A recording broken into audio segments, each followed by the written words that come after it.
à tous, ravie de vous retrouver pour ce point lecture. Aujourd'hui, je vous propose un petit bilan de seulement 4 livres, mais pas des moindres, puisque ce sont 4 bonnes, voire très bonnes lectures. Il y aura 2 livres d'Hélène Bessette et 2 livres sur la Palestine. On commence par Hélène Bessette avec ce livre autobiographique On ne vit que 2 fois. Alors ce livre est divisé en plusieurs parties. Il y a une partie souvenir dans laquelle elle nous parle de sa vie de femme, mais surtout d'autrice. Il y a aussi quelques pages du manuel corrigé par l'autrice elle-même et une pièce de théâtre sous forme de monologue qui a été écrit par la Comédie de Caen, publiée pour la première fois en 2015.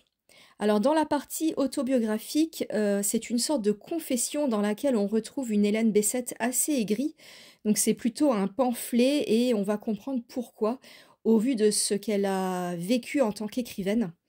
Puisqu'elle avait un avenir quand même assez prometteur, elle avait vraiment un style très particulier, puisque nouveau pour l'époque et très poétique, ce qu'on ne voyait, pas du tout, chez ses auteurs, contemporains. Elle a d'ailleurs été la pionnière du roman poétique. Elle a été remarquée par, Raymond Queneau qui l'a beaucoup soutenue dans sa production et Marguerite Duras et Nathalie Sarraute étaient aussi tombées sous le charme de sa plume. Donc, on comprend à quel point la chute a été rude pour elle, puisque, elle n'a pas eu le succès escompté. Dans le livre, on retrouve d'ailleurs une citation de Marguerite Duras qui parle d'Hélène Bessette en ces termes: «Nous sommes quelques-uns, dont Raymond Queneau et Nathalie Sarraute, à l'admirer beaucoup et à regretter profondément le silence qui entoure la publication de ses romans. La littérature vivante, pour moi, pour le moment, c'est Hélène Bessette, personne d'autre en France.» Donc voilà, malheureusement, elle n'a jamais vraiment rencontré son public et n'a jamais pu vivre de son art, puisqu'elle vendait très peu de son vivant. Donc tout ça, c'est expliqué dans le bouquin. Et on revient aussi sur son passé d'institutrice et ce qu'elle a fait comme métier par la suite. Elle a même dû faire des ménages à la fin de sa vie professionnelle, donc c'était une vie assez difficile. D'autant plus qu'elle était mère de 2 garçons et qu'elle a divorcé assez tôt, suite à l'infidélité de son époux. Il y a une autre affaire aussi qui revient dans le bouquin et qui explique un petit peu la chute de cette autrice, c'est l'affaire Lecoq, qui va la blesser et vraiment affaiblir sa carrière puisque, elle a écrit un livre et en fait, une de ses amies va se reconnaître, dans le bouquin et va lui intenter un procès donc ça va la mettre, au plus bas. L'ami en question va gagner et donc la maison d'édition, ne va plus faire confiance à Hélène Bessette. Gallimard va retirer la vente, de ce livre qui s'appelle Les Petites Lecoq et donc elle aura beaucoup de mal à s'en remettre. Donc elle va avoir des difficultés tant du point de vue personnel que professionnel et ça va la fragiliser et ça va faire naître en elle, un sentiment de persécution. Et donc c'est dans cet état d'esprit qu'on va lire ce livre et qu'on va ressentir à quel point elle est frustrée et aigrie de la vie qu'elle a menée. Donc une lecture très intéressante, qui ne plaira peut-être pas à tout le monde, mais pour ceux qui sont, fascinés par le personnage, qui ont envie d'en savoir plus sur Hélène Bessette, qui apprécient l'autrice, ce livre peut vous plaire. Et le suivant qui est, Lily pleure, par contre, je pense qu'il touchera, un plus grand public. C'est le premier roman de l'autrice et là, j'ai vraiment retrouvé la Hélène Bessette d'Ida ou le délire. Donc si vous avez aimé Ida, vous allez adorer Lily à mon avis, parce que c'est un peu dans la même veine. Donc c'est le même style, c'est de la poésie en prose et c'est magnifiquement bien écrit, on est vraiment emporté par le récit et ça se lit d'une traite, c'est vraiment, très agréable à lire. Alors au début du roman, on retrouve Lily qui n'arrête pas de pleurer, mais on n'en sait pas plus que ça au début sur l'identité de ce personnage et il va falloir attendre, vers la 40e page à peu près pour comprendre qui elle est vraiment. Donc je vais rester, très évasive pour ne pas vous gâcher le suspense parce que si j'en dévoile trop, ça va vous gâcher la lecture. Donc, en tout cas, ce que je peux vous dire, c'est que le sujet central de ce livre, c'est la relation mère-fille, qui est une relation toxique, abusive, puisque la mère essaie d'avoir une emprise sur Lily et elle exerce sur elle une pression phénoménale.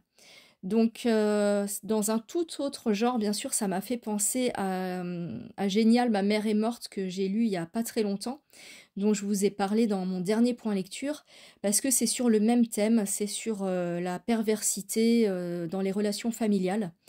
Donc voilà, en tout cas un livre que j'ai adoré, un coup de cœur, voilà donc si vous ne connaissez pas La plume d'Hélène Bessette, commencez peut-être par Ida ou le délire et ensuite, Lily pleure qui est un petit peu plus épais et à mon avis vous serez conquis.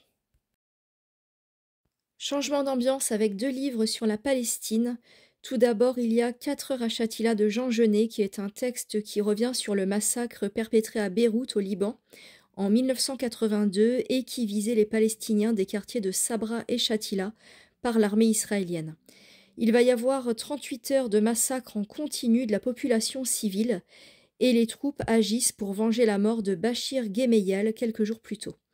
Alors Bachir Gemayel a été élu président en août 1982, mais il n'exercera jamais son mandat puisqu'il sera assassiné 3 semaines après. Il a été un allié d'Israël et a combattu l'Organisation de libération de la Palestine ainsi que l'armée syrienne. Il a été tué par Habib Chartouni, qui était membre du Parti social nationaliste, et c'était un personnage très controversé puisqu'il a été accusé d'avoir participé à des crimes de guerre. Le massacre de Shatila dont il est question dans le livre de Jean Genet va donc toucher la population civile en grande partie puisque des femmes, des enfants et des vieillards vont en payer le prix fort. Ils vont être tués et même mutilés pour certains. Les chiffres sont incertains, certains parlent de 700 victimes, d'autres en comptabilisent 5000. Et suite à ces meurtres, il y a eu beaucoup de réactions à l'international pour condamner Israël. Il y a même eu un soulèvement du peuple israélien à cette époque, puisque 400 000 personnes ont manifesté à Tel Aviv, ce qui représente quand même 8% de la population totale. Donc voilà pour le contexte historique, et maintenant on retrouve Jean Genet dans ce livre qui va s'infiltrer dans le quartier de Shatila et qui va nous livrer ce qu'il a ressenti lors de la traversée des rues de ce quartier. Donc il faut avoir le cœur bien accroché parce que les soldats ne se sont pas contentés de tuer des civils, mais il y a eu beaucoup de sévices corporels, de mutilations qui ont été pratiquées même après la mort des victimes. Donc ça, c'est vrai que c'est un peu incompréhensible, parce que c'est vraiment de la barbarie. Et Jean Genet va témoigner de toutes ces horreurs dans ce pamphlet. La première partie de ce livre est très forte et elle se déroule dans un laps de temps assez bref, mais on a l'impression que c'est étendu dans le temps, donc ça fait vraiment une sensation étrange pour le lecteur. Et on dirait en même temps que le temps s'arrête, donc c'est vraiment très particulier, c'est une expérience de lecture hors du commun.